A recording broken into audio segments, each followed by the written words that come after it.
from wherever you're watching us in Kenya and around the world. This is KBC Prime Edition, live from Broadcasting House right here in the capital city, Nairobi, Kenya. Good evening, I'm Mboya. My name is Museo. A very warm welcome to the program. Susan Fuku is our sign language interpreter tonight. You can be part of our conversation tonight at KBC Channel 1 News. The hashtag is Prime Edition, and of course at Purity_Museo and at Mboya24. Top in this live broadcast.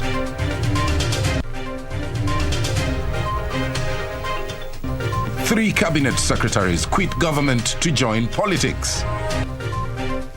Utatibiwa vile utatibiwa India, na ukiwa na kadi yako utatibiwa na uende nyumbani bila kulipa hata ndururu moja. Relief for cancer patients with the opening of the first of 4 regional centers to provide treatment at a subsidized cost. Plus, members of the National Assembly threatened to derail the supplementary budget over delayed disbursement of CDF funds.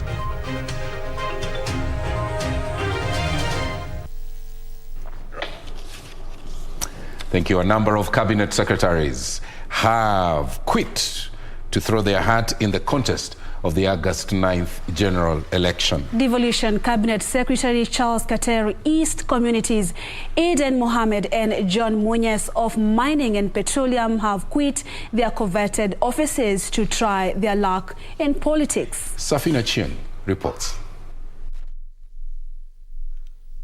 They are walking out of politics. Charles Kater, who once served as Kericho Senator before being appointed Cabinet Secretary, is returning to familiar terrain, this time seeking to be Governor of Kericho.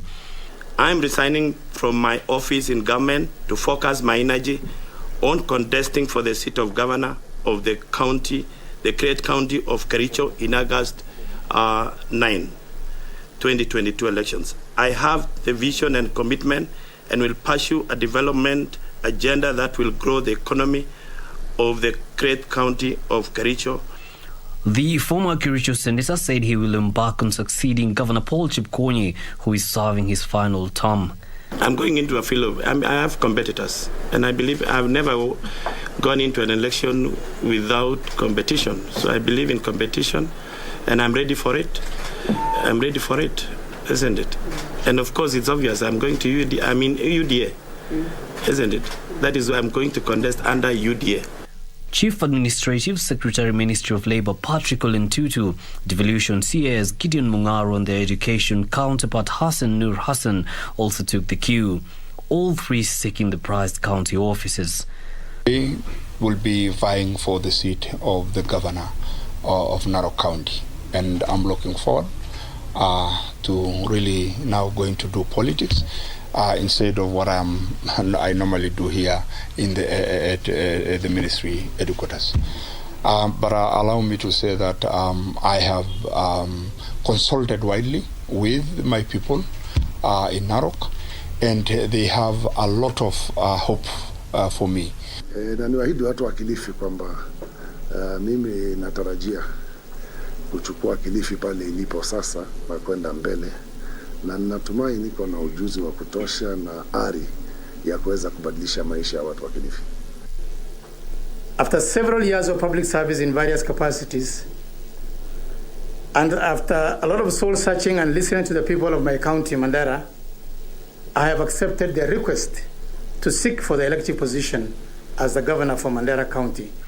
Water Principal Secretary Joseph Irungu has also walked out of office with his eyes set on the Murang'a gubernatorial seat. I am a long-standing public administrator, having served in the field administration and also having served in the ministries as a director of administration and secretary for internal security. So I have the requisite experience to be able to run as a governor for Murang'a County. All abiding by the requirements of the law that all non-exempted public officers must resign by midnight Tuesday, the 8th of February. Well, a quick correction. That was Khalid's report, of course, voiced by Yusuf Farah. Let's now look at Safina Chieng's report. The government of President Uhuru Kenyatta is now left without 3 cabinet secretaries who have resigned to seek political office. The 3 heeded a directive from the Independent Electoral and Boundaries Commission requiring all non-exempted public officers seeking elective positions in the August polls. Here's the report. It is a day that will go down in the history of Kenya when the country witnessed voluntary resignation of 3 cabinet secretaries within a single day, not fired by the appointing authority. The highest resignation coming from the new position of Chief Administrative Secretaries, an office created by President Uhuru Kenyatta in his last term of office. Not left behind was also a number of principal secretaries and other non-exempted state officers who are compelled by law to resign 6 months to the date of the general election if they have to be cleared. Former Transport CAS Wavinya Ndeti and former State House Chief of Staff Nzioka Waita, who are eyeing the Machakos County Governor's position, also resigned. Former CAS Patrick Olentutu going for the Narok County Governor. Mining and Petroleum CAS John Mosonik, who wants to unseat Bomet Governor Hilary Barchok. Former Tourism and Wildlife CAS Joseph Boynet also resigned to focus on his gubernatorial campaign in Elgeyo Marakwet County. And Lands CAS Gideon Mungaro, who wants to be the governor of Kilifi County, all saying goodbye to public service. Also resigning are staff of various parastatals who are joining the political terrain.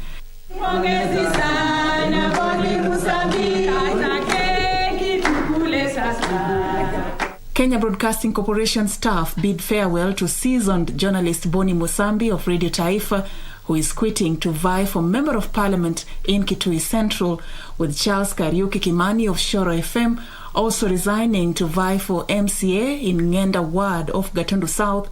Kazungu Munyi of Radio Taifa also going for the Mwavumbo Ward MCA post in Kwale County, and Judy Wanjao eyeing the senatorial seat in Nyeri County.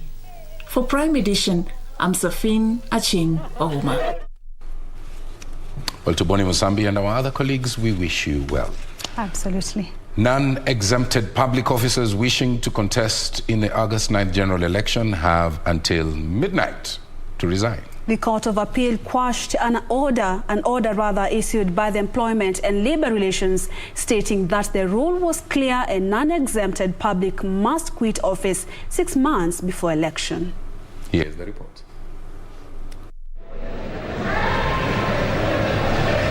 All non-exempted public offices eyeing political seats in the August 9th general election have until midnight to say goodbye to their offices. This follows a ruling by the Court of Appeal directing all who wish to vie for political seats to resign 6 months to the general elections. In a ruling delivered by Justice Daniel Musinga and Justice Karanja, the Court of Appeal set aside orders issued by the Employment and Labor Relations Court, stating that the court had no jurisdiction, adding failing to find the issue unconstitutionality, and adding finding that there was no public participation. Meanwhile, former Nairobi Governor Evans Kidero has suffered another blow after the High Court ordered him to pay 427 million shillings, 269,795 shillings in tax. The ruling by Justice David Majanja comes after an audit conducted by the Commissioner for Domestic Taxes on his financial and business dealings. Sarafina Nairobi for Prime Edition. Well, the government will soon commission 3 cancer centers in Nakuru, Garissa and Nyeri counties, where services will be given at subsidized rates. While commissioning the Regional Cancer Treatment Center at the coast, General Teaching and Referral Hospital in Mombasa, President Uhuru Kenyatta said cancer patients will have access to quality as well as affordable treatment at the commissioned cancer centers. Juni Karisa is on that health beat. The Coast General Teaching and Referral Hospital admits 6,500 cancer patients annually. Of this number, about 650 are new cases, while it refers about 400 cases to facilities in Nairobi and abroad due to lack of specialized cancer treatment facilities. It has been a painful and costly ordeal for most patients and their families, especially when the disease causes death. A new dawn has dawned at the Coast General Teaching and Referral Hospital following the commissioning of the new state-of-the-art Regional Cancer Treatment Center targeted to treat at least 12,000 patients annually. Katika hii center ambaye tumefungua leo is life-saving treatment ambao hakuna pahali ingine, labda ufike Nairobi kuna mashini moja mbili, na hizo ni za kibinafsi, ni private. Kuna ile ya Kenyatta University, hiyo ni moja ambaye tumefungua hivi majuzi, lakini hakuna pahali ingine. Labda upelekwe India, na kwenda India, huwezi kwenda India kama huna shilingi milioni 2 kwenda juu. Ni Wakenya wangapi wana uwezo wa kulipa pesa kama hiyo? Kunao. The government hopes to commission more specialized centers in Nakuru, Garissa and Nyeri as it seeks to lessen the financial burden of cancer treatment. When we talk about access to health within the dream that you gave us, the universal health coverage, this is the centerpiece of universal health coverage. Access to health, affordable health, and excellent standards of health. For the first time in our history, watu wanatoka hospitali ya kibinafsi wanakuja katika hospitali ya umma. Your Excellency, I want to confirm that we are overwhelmed by the referrals that come to us from the private hospitals.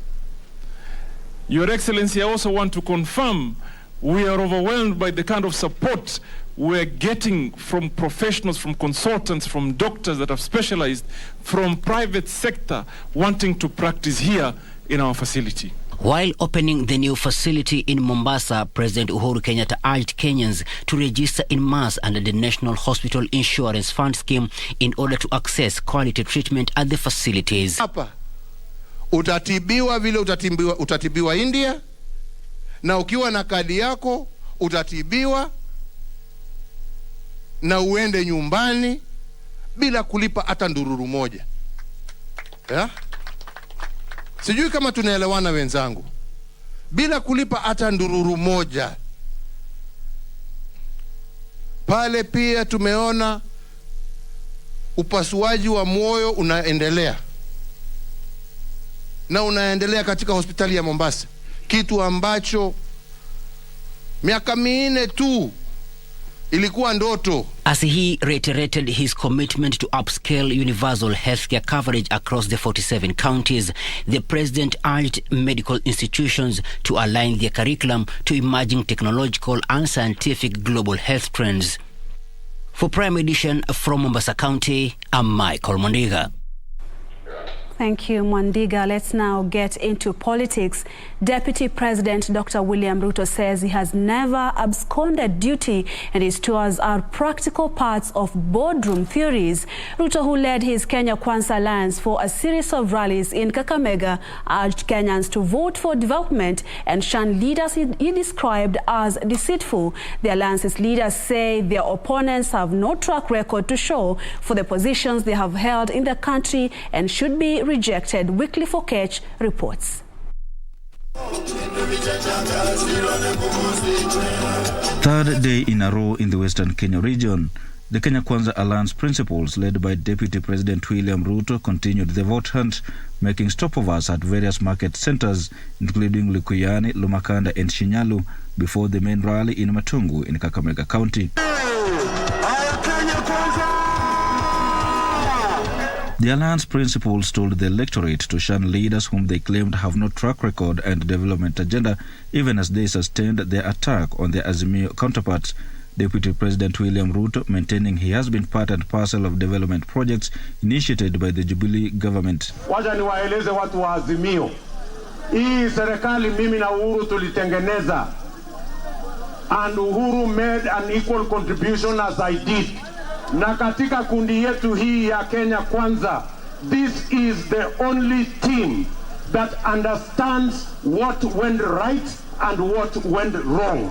We are able to build on what went right, and we are able to correct on what went wrong. Ruto accusing his opponents in the Azimio wing for seeking to reap where they did not sow. You first must apologize to the voters who voted for us in 2017 for sabotaging the program that we had campaigned on a platform for them to elect us, before you give us lectures on what you want to inherit and what you don't want to inherit. This as the alliance promised infrastructural development to spur economic growth. Yenye ndugu zetu walumakanda mnakaa hapa karibu na hii barabara kubwa. Mara mingi mmeona matrela inarundikana kutoka Malaba mpaka kule Tarubo. Kweli Rongo? Serikali ya awamu ya 5 itapanua hii barabara kama dual carriage kutoka Malaba mpaka Nairobi. Irahisishe kusafiri na kubeba sehena za mizigo kwenda kwa nchi jirani.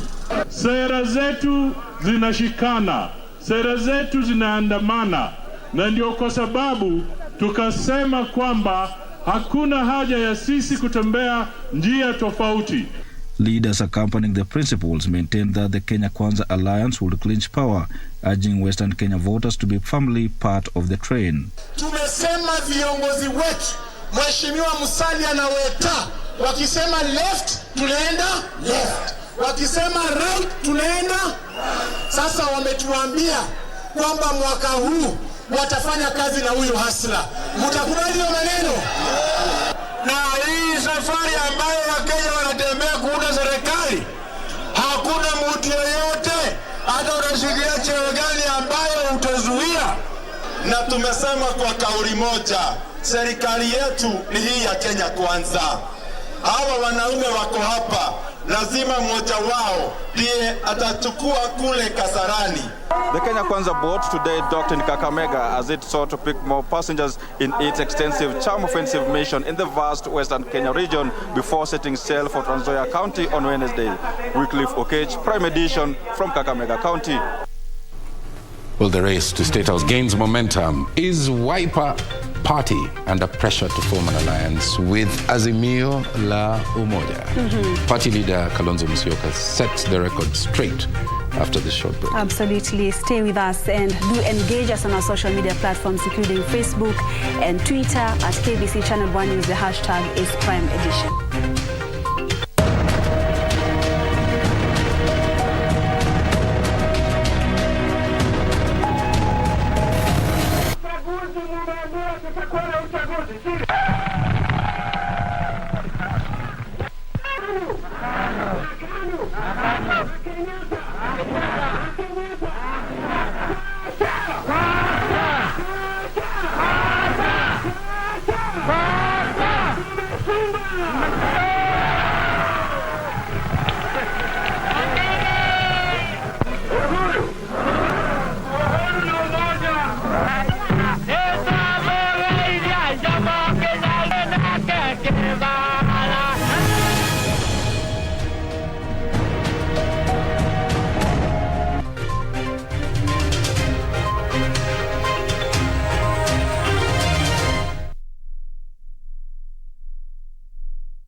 Do you have a news story to share with KBC? Get in touch swiftly on email news@kbc.co.ke or call 0723-892-654 or 0734-780-124.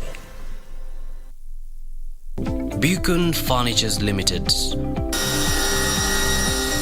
We're local manufacturers of quality office furniture, dealers in quality office equipment like fireproof safes and cabinets.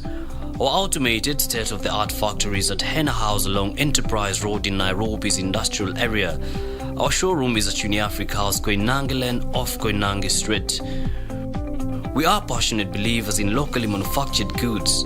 When you and I buy locally made furniture, we impact on the livelihoods of our brothers and sisters. For orders, visit our showroom at Uniafrica House, Koinange Lane off Koinange Street. Buchan Furnitures Limited. Jenga Kenya, tupate ajira.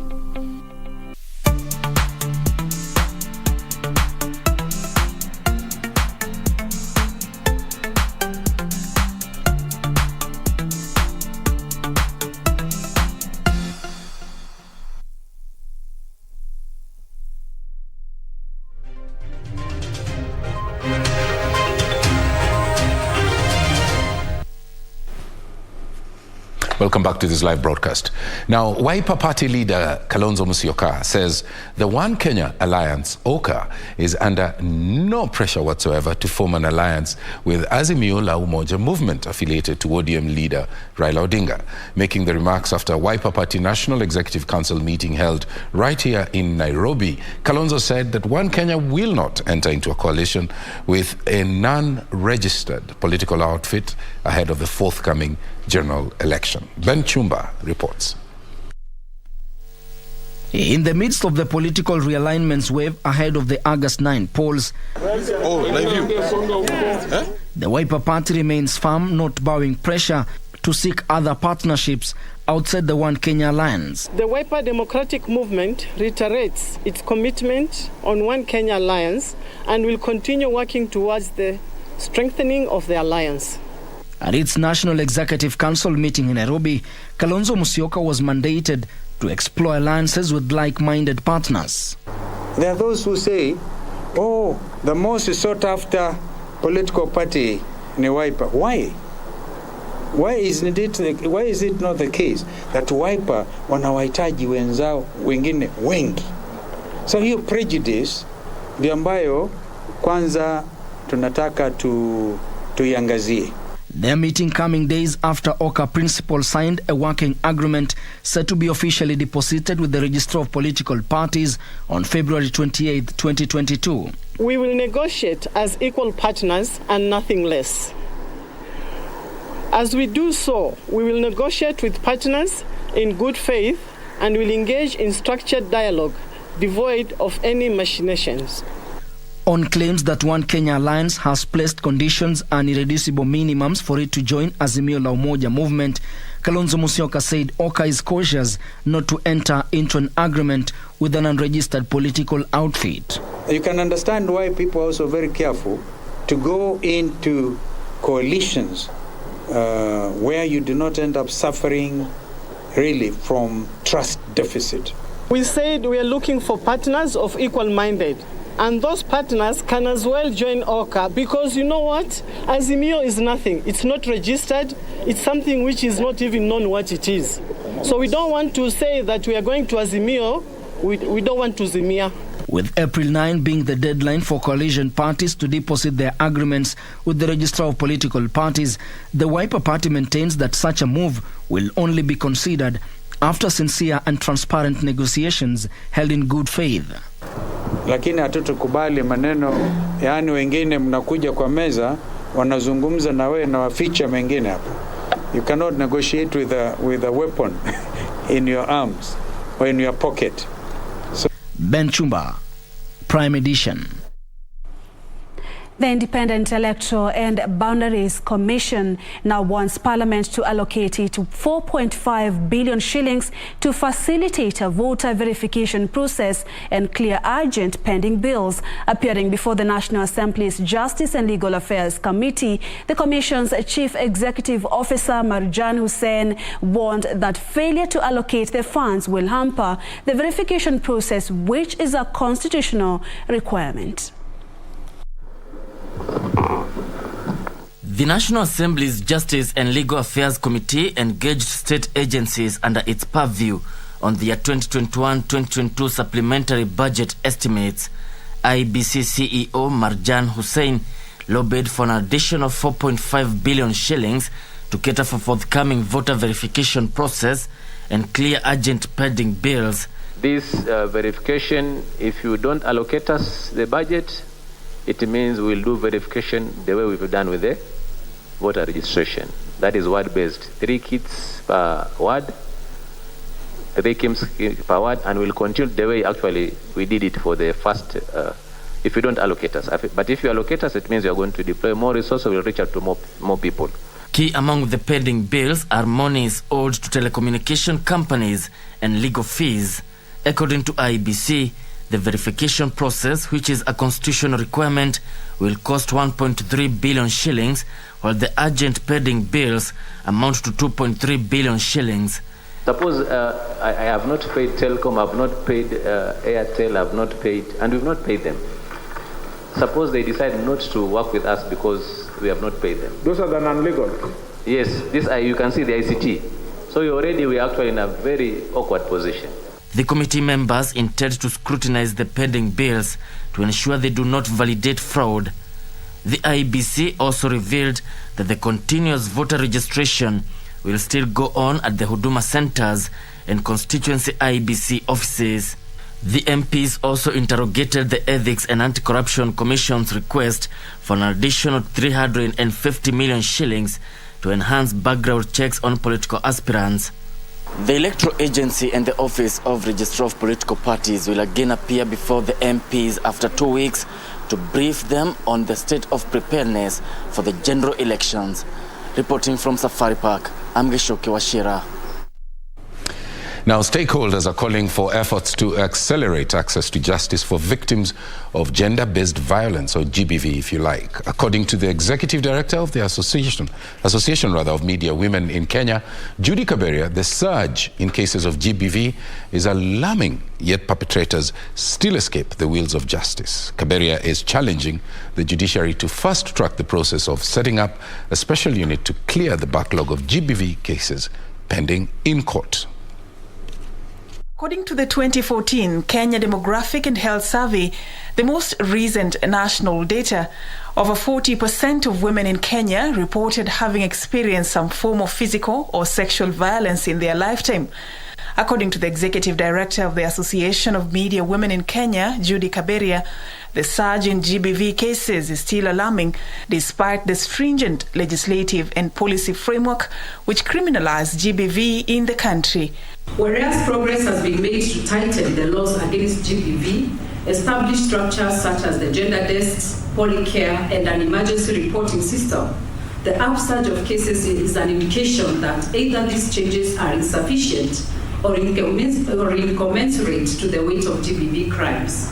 We must make it easy for victims of SGBV to access justice.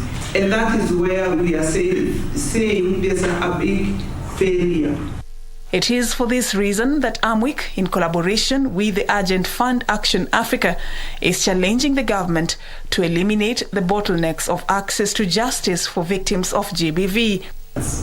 We urge the judiciary and the government to hasten this process by allocating the necessary resources to pave way for the establishment of the special unit to clear the backlog of GBV cases and hasten the process of justice. It is very important that we're investing a lot of our efforts in prevention and mitigation of GBV. The stakeholders are also calling for professionalism in the handling of GBV victims.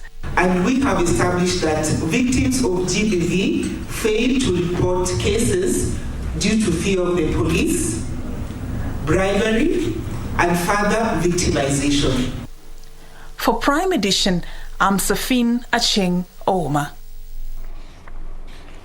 And the country's COVID-19 positivity rate stands at 1.3% following the confirmation of 63 new COVID-19 infections out of 4,847 samples tested in the last 24 hours.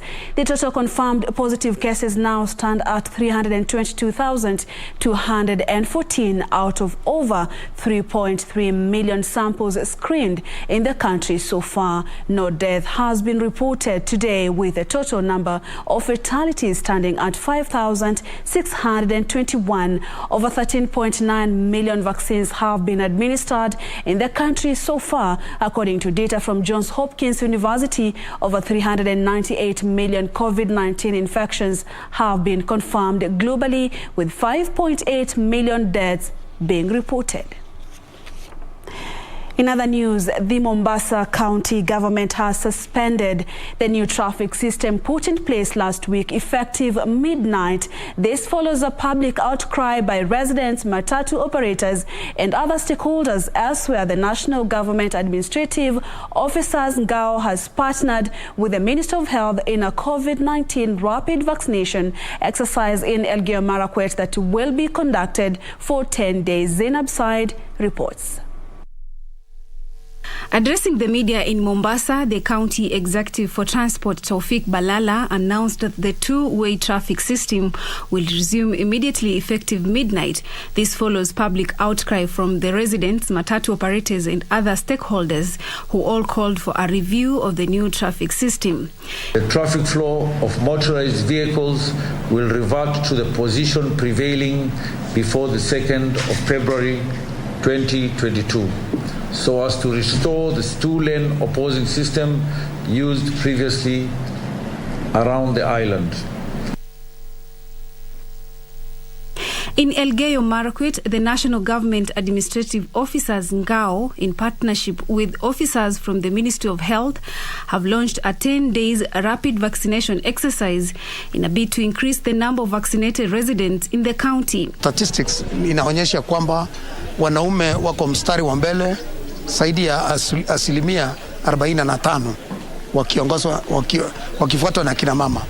Kwa hivyo tunahimiza kila mmoja wetu, hasa wale katika uongozi fulani, wanasiasa, hata watu wa kanisani, wakiwa wachungaji, wanaohubiri neno la Mungu pia waweze kuongezea jambo hili ya kuhimiza wananchi waweze kupata chanjo. Elsewhere, parents have been asked to instill discipline in their children and counsel them against alcohol and drug abuse. Nyanza Region Teachers Service Commission Director Stephen Jagi says the fear of authority and discipline should start at home. It has improved from 2.4, 2.9 in 2017 to now the last results which was released, it is 4.1. Our target is that the sub-county should have a mean of 6 coming this year.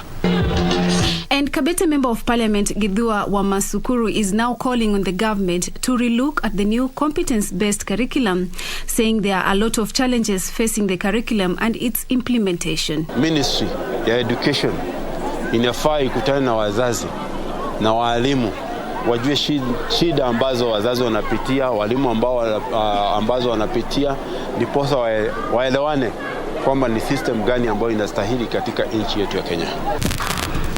Finally, unpleasant economic situations, design failure have been cited as some of the causes of unpleasant arousal in the real estate sector, with thousands of Kenyans sinking millions to fraudsters in the sector. The government has been urged to come up with measures to streamline the sector. The way the country has become is quite stable. Quite a lot of people are able to differentiate between business and politics, and we do not expect anything else. Things not to work according to the way we want it. For Prime Edition, I'm Zainab Said. And by the way, lawmakers have threatened to reject the supplementary budget over a delay by Treasury to disburse 4.9 billion shillings towards the National Government Constituency Development Fund. MPs further threatened to shoot down any government business before the floor of the House until the remaining part of the 41.7 billion shillings allocated to the constituencies for the current financial year is factored in the supplementary budget. Gladys Mungai filed this report. The chairman of the Constituency Development Fund, Wafula Wamunyinyi, was responding to a question by Honorable Cornelius Serem over the delay by Treasury in disbursing the balance of 4.9 billion shillings to the Constituency Development Fund, accusing the government of prioritizing its development projects at the expense of CDF. Mr. Speaker, it was then agreed that this was going to be put in the supplementary budget that we expect before the House any time. But I'm informed, I'm not sure, I've not seen it, but I'm informed, Mr. Speaker, it is not part of what is going to be tabled. The CS must understand is actually breaking the law. And if that is not the case, Mr. Speaker, next time I'll be here, I'll be having the motion to impeach the CS. In a retaliation, the MPs threatened to paralyze debate on the 126 billion shilling supplementary budget, others threatening to derail government business on the floor of the House. Do we have to protest so that we are given funds, Mr. Speaker? If you have to engage the chairman, do so. If you have to engage the speaker, do so. Otherwise, the supplementary budget table before this House will go down. If he doesn't do what we are saying, by next week, Mr. Speaker, you will be seeing a motion of vote of no confidence on your desk against that minister. I think we should not blame Honorable Wamunyinyi. We should blame ourselves for not making decision on the floor of this House. Meanwhile, the National Assembly has considered the report on the vetting of Elizabeth Wangoi's Moshiri's nomination as the member of the Salaries and Remuneration Commission to represent the National Police Service Commission. But if we are not able to take care of our police service, and they are the ones who are taking care of us, how do you expect them to be able to take care of themselves? Sometimes we are thinking they are very, very complex issues that are affecting the police. But sometimes there are very basic issues which are bread and butter issues. And I'd want to encourage that as soon as she takes up office, that is the first thing that she needs to look at the Salaries Commission. Establishment of counseling through a body corporate like a commission which sets the rules on how the social well-being of our officers will be is a good thing. And that's one thing, Honorable Speaker, that we really want her to emphasize and say how are they going to work on it in terms of through SRC as a commission. And the Senate on Tuesday resumed its regular sitting for the sixth session with the budget policy statement, the medium-term debt management strategy and the draft division of revenue bill set to take precedence of the business of the House. For Prime Edition, I'm Gladys Mungai. And tonight, in our weekly news feature segment, County Fact File, we focus on County Code 20 Kirinyaga. Over now to Jacqueline Wambiro.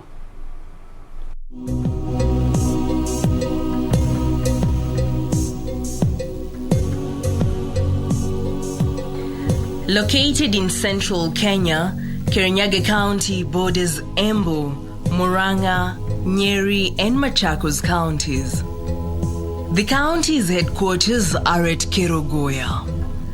Kirinyaga County has a population of 610,411 according to 2019 Kenya Population and Housing Census. Kirinyaga has 6 sub-counties: Kirinyaga Central, Kirinyaga East, Kirinyaga West, Mboya East, Mboya West, and Mount Kenya Forest, covering the county's 1,478.3 square kilometers. The county has 4 constituencies, including Mboya, Gishugu, Ndia, and Kirinyaga Central. Agriculture is the main economic activity, with the county being the largest producer of Kenya's rice. The best quality of Pishori rice is grown at Mboya Irrigation Scheme. The county is the largest producer of tomatoes in the country. Coffee, tea, maize, beans, French beans, among other crops, are also grown in the county. Fishing is also practiced at Sagana along the river Sagana. The first governor was Joseph Ndathi, who was succeeded by Anne Waiguru. Kirinyaga County has 349,836 registered voters according to IEBC 2017 records.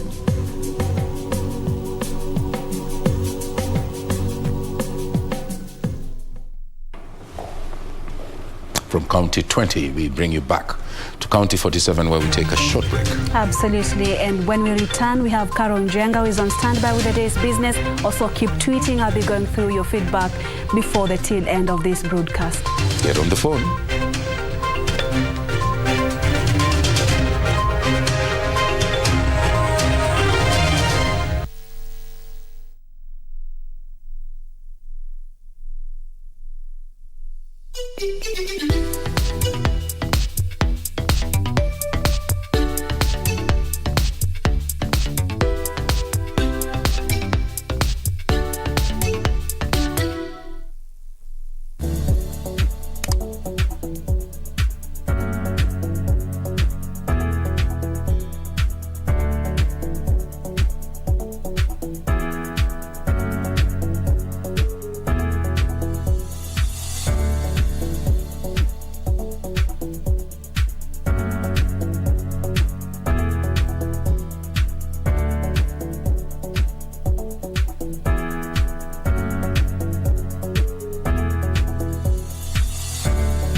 Welcome back. We take a look at today's business news. My name is Carol Jenger. The Kenya Shipyard Limited has received orders to deliver 17 ship orders as it starts to commercialize its operations. The firm's Deputy Director Peter Mudhongo says it plans to extend its operations in the region after the completion of the 2.4 billion shillings MV Uhuru 2, which is set for August this year. The MV Uhuru 2 is set for its first voyage in August this year, with the ship expected to be the first vessel to be fully assembled at the Kisumu shipping yard. Kenya Shipyards Limited says locally assembling the vessel has saved taxpayer 1.3 billion shillings in ship imports. That saving, where did it go? Of course, it went to schools, it went to health facilities, it went to other infrastructure projects, it went to social welfare, Inua Jamii, it went to youth empowerment programs. It went to many other projects and initiative programs for the sole purpose of enhancing service delivery to our people. That money could have gone to an individual. The firm says it's seeking to leverage on the 40% tax waiver on shipbuilding equipment by Treasury to increase its operation in the region. We are using those internationally accepted best practices of ship construction, and I can tell you for free that this will be the first ship in this lake that is certified internationally, with international standards. If you take this ship to any other ocean in this world, the ship will be accepted. KSL says it has so far received 17 ship orders from both within the region and local government agencies. We have about 6 orders which we have received. From within the country, we have about 11, and that is why we've commenced with 2 in Mombasa. There we are doing one of the Kenya Navy ships, and also another ship from one of our ministries, departments, and agencies, the Kenya Revenue Authority. KSL says its partnership with Diamond Shipping Construction Company that has shipyards in South Africa and Egypt and 39 shipyards across the globe will enhance Kenya's quest to be a regional shipping construction hub in its long-term strategy. Decided to have them as our partner simply because we wanted to bridge that gap that we experienced for over a century and a half, having facilities that we cannot use simply because we had no capacity, and we gave them conditions that when they came over here, they should not bring with them workers. The Uhuru 1 vessel that was rehabilitated at a cost of 50 million shillings but the KDF has so far made 90 voyages across Lake Victoria, transporting 1.1 million litres of fuel since it was commissioned in 2019. Decided to have them as our partner simply because we wanted to bridge that gap that we experienced for over a century and a half, having facilities that we cannot use simply because we had no capacity, and we gave them conditions that when they came over here, they should not bring with them workers. Benson Rioba reporting for Prime Edition. Safeguarding the internet is a collective responsibility that requires parents to be more involved in monitoring what their children do online. This is the Communications Authority message to Kenyans on this year's Safe Internet Day. CA Director for Legal Affairs, Mercy Wanjao, says the government has bolstered awareness efforts, but there is still more that needs to be done by individuals in making the internet safe, especially for children. Statistics by the Kenya Bureau of Statistics indicates that there are about 20.6 million internet users in Kenya. Of those, about 5 million internet-enabled handsets are used by those aged between 3 and 4. This means that more children are exposed to the internet before they can understand online risks. Thankfully, because of internet availability all over Kenya, learning is going on. But the downside of that is that our children are spending a lot of eyeball time watching the screens more than was normally accepted before COVID. So because of this, children are becoming more and more vulnerable to online dangers like cyber stalking, cyberbullying, or even identity theft. And this is why we have continued to scale up the efforts to make children aware that they need to safeguard themselves while in this space. Wanjao says that emerging internet safety concerns keep evolving. When we were growing up, things that were available to us manually will no longer be available going forward. So because of this, the need to recognize that there's need for a higher vigilance and a higher awareness, and the fact that CA, alongside other partners, need to really play at the front of this conversation. We try to harness the power of gamification and fun while conveying the educational messages about how to be safe on the internet. This comes even as social media sites continue to record an influx of younger users online who have little or no awareness. Sure. So throughout history, children have played. You know, since our earliest time as humans, there have been the elements of play in games. We are trying to take that urge and use it for good, what we call gaming for good, by taking educational moments and building it into the game. CA says it has considered the risks involved in using internet devices and has come up with various initiatives such as child online protection tools to help children be safe online. Children and the internet, that's inevitable, but now the ball falls onto you to make sure that you've put enough safeguards to protect them from harmful content online. Alanauko, Prime Edition. Construction of the much-delayed Kenya Advanced Institute of Science and Technology will start next month. The 9.3 billion shillings project at Kwanza Technopolis is expected to be completed by mid-2024. Kwanza Technopolis Chief Engineer John Tanui has further said admission of master's and doctorate students is expected to start early next year. Last year, Kenya and South Korea signed a funding agreement towards the construction of the Kenya Advanced Institute of Science and Technology. The government has already set aside land for the construction of the institute at the Kwanza Technopolis. KAIST is expected to provide specialized research and training in biotechnology, robotics, chemical engineering, among other cutting-edge fields. The institute was first proposed more than 10 years ago, but has faced delays in implementation due to long bureaucratic processes. This comes even as Kwanza Technopolis confirmed that 72% of Phase 1 has been snapped up by investors. We started a program we are calling Kwanza Investing Cove Series, and we did it in Machakos. We came to Karen, we went to Eldoret, and we are here today to just share the update of what we are doing at Kwanza Technopolis, share investment opportunities, and also share programs that we can work together and transform our country.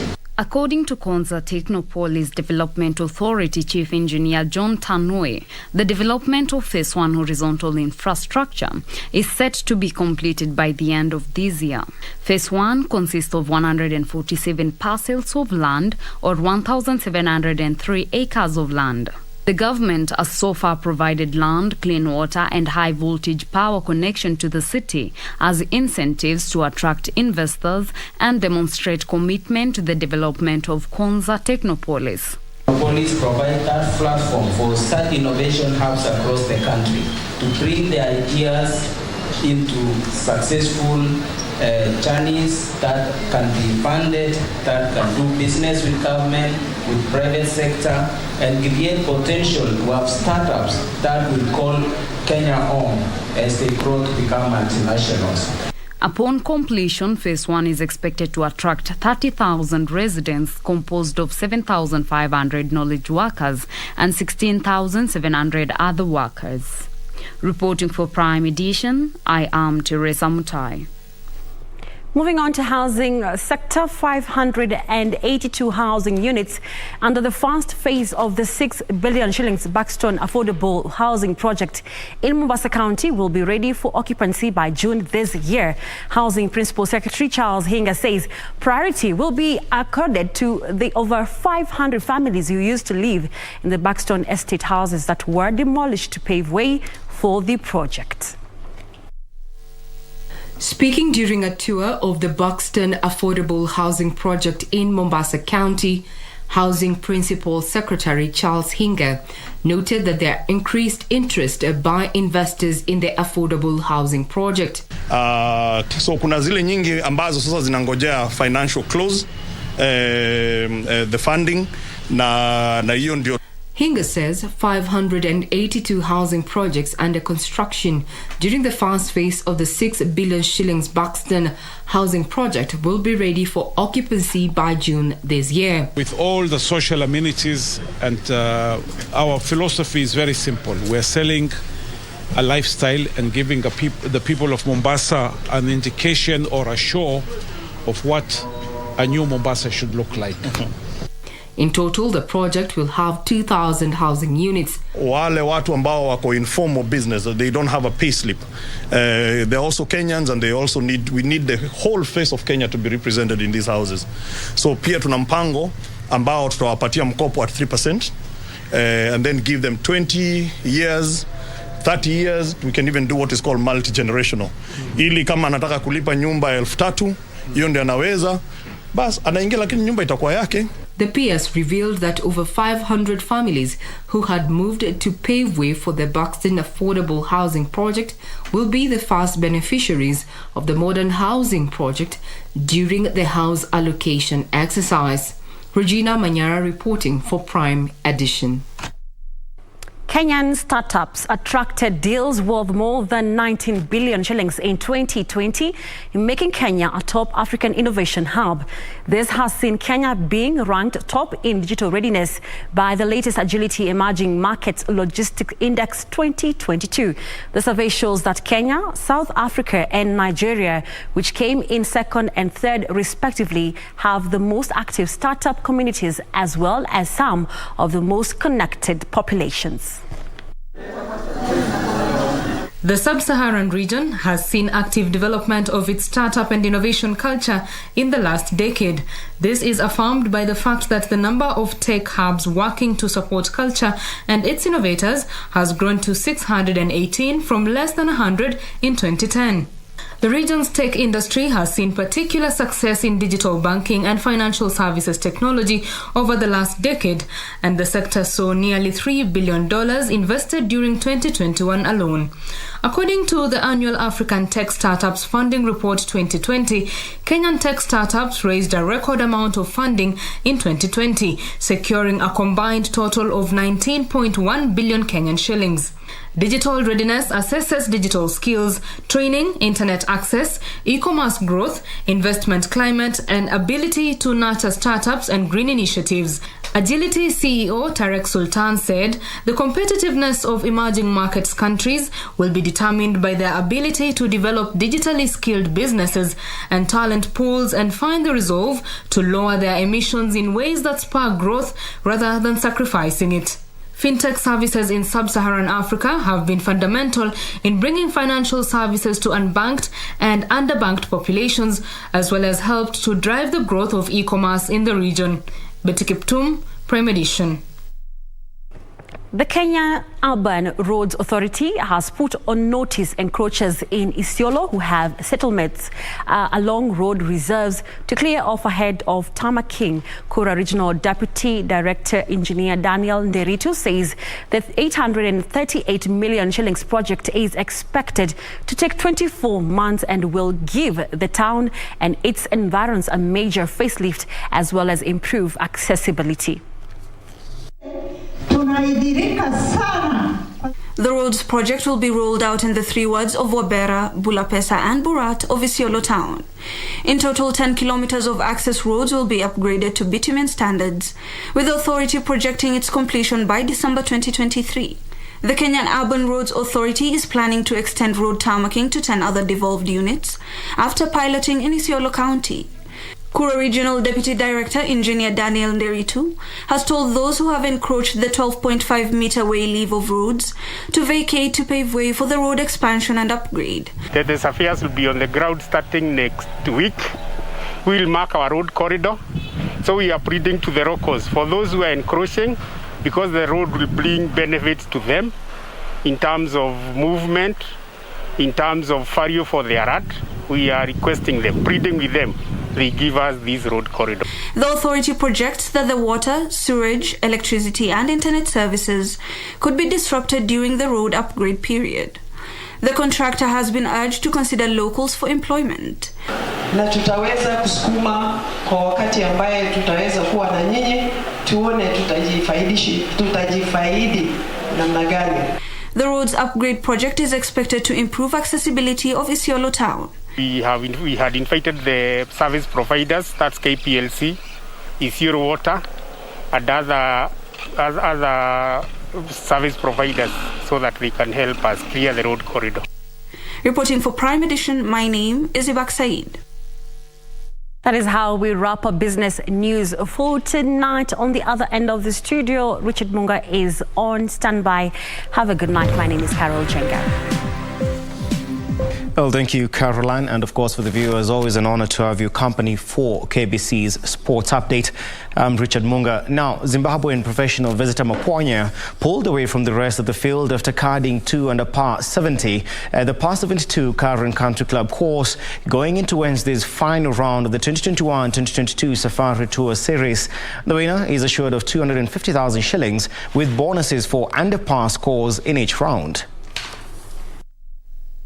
Visitor Mboya bogeyed 1 hole in the front 9 and recovered with birdies in the 10th, 12th and 14th holes for a round of 2 under 70 for a total of 14 under par 202 to take a 1-shot lead from his countryman Robson Chinoi. It's always good to play with someone you know. And also Simon, it's my second time playing with him, and it wasn't too much like the pressure, and because these are the guys I've played with several times before.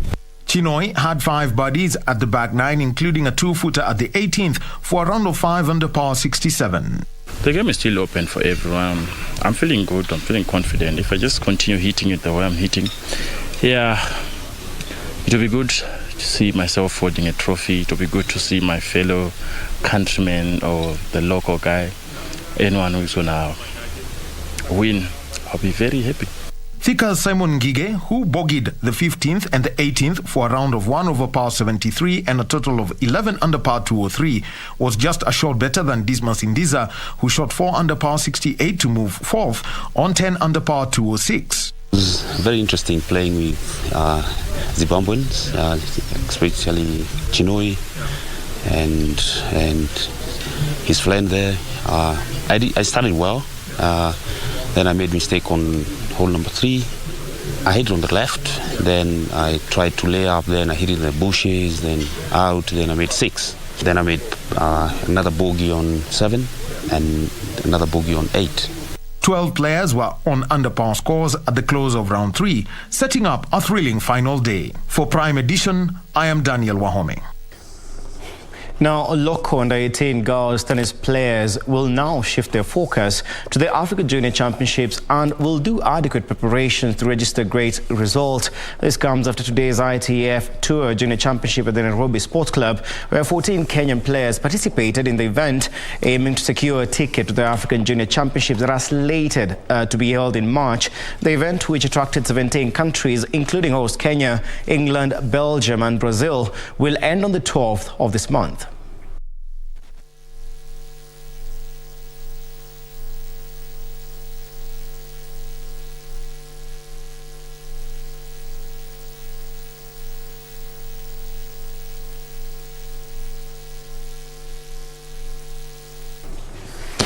Elsewhere, Kenya's reigning Group N champion Jasmeet Chana says he has a burning desire to tackle this year's WRC Safari Rally Kenya in a new car. The former two-wheel drive and Group S champion says he harbours ambitions to be a priority driver, hence score points on the World Rally Championships lower tyre categories. The WRC returns to Africa for the second time since 2002. Jasmeet Chana has yet to reveal what car he is going to pilot for the iconic event, but he is optimistic to make his debut in the FIA Pyramid introduced this year. Meanwhile, Jasmeet has plans to finish the Kenya National Rally Championship season on a high. Despite finishing the season opening KMSC Kajiado Rally at a distant second, behind Ford Fiesta's R5's Karan Patel, Jasmeet Chana says he still possesses an insatiable appetite for success on national series events. Chana salvaged the runners-up slot despite late turbo scares, but notes that his good start has only strengthened his ambitious campaign to come back stronger in the remaining rounds in the Kenya National Rally Championship. Jasmeet is happy pairing up with his older sibling Ravi Chana, who is a seasoned navigator in the series, and is confident the two of them will be in impressive form for the KNRC2 event in Nakuru early next month. Now, switching gears to other matters, Rift Valley Prisons volleyball team, the Eldoret Linda Maji Mtaani volleyball tournament champions after trouncing Meruet volleyball team from Uasin Gishu County. Rift Valley Prisons won 3 sets to nil of 25-18, 25-12 and 25-16 at the two-day tournament played at Kipkenyo in the county, where 8 teams participated. Meruet had qualified for the finals after edging out Eldoret Pipeline volleyball team at the semis by beating them 3-1. In the second semi-final match, Rift Valley Prisons team floored Simat volleyball team with a 3-0 result. Eldoret has organized a series of tournaments to sensitize the community against illegal water connections in Eldoret town as well as its environs.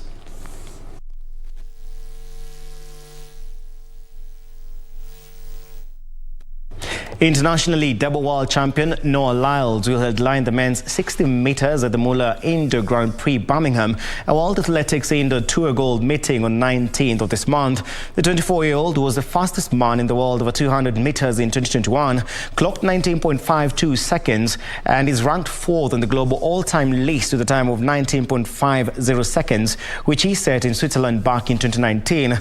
Lyles ran a 60 meters personal best of 6.56 seconds for victory in the New Balance Indoor Grand Prix on Sunday last weekend, and will line up in Birmingham alongside his fellow US sprinter Ronnie Baker, the bronze medalist in the 60 meters at the 2018 World Indoor Championships. The Muller Indoor Grand Prix is the 5th meeting of the 2022 World Athletics Indoor Tour Gold Series. There are 7 gold level meetings across the series, which started in Germany on the 28th of January and concludes in Madrid on the 2nd of March.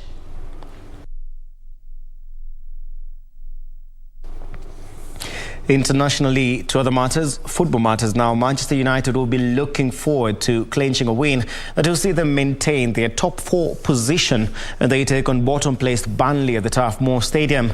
Meanwhile, West Ham United will continue with their top 4 fight when they host Watford in the English Premier League tonight.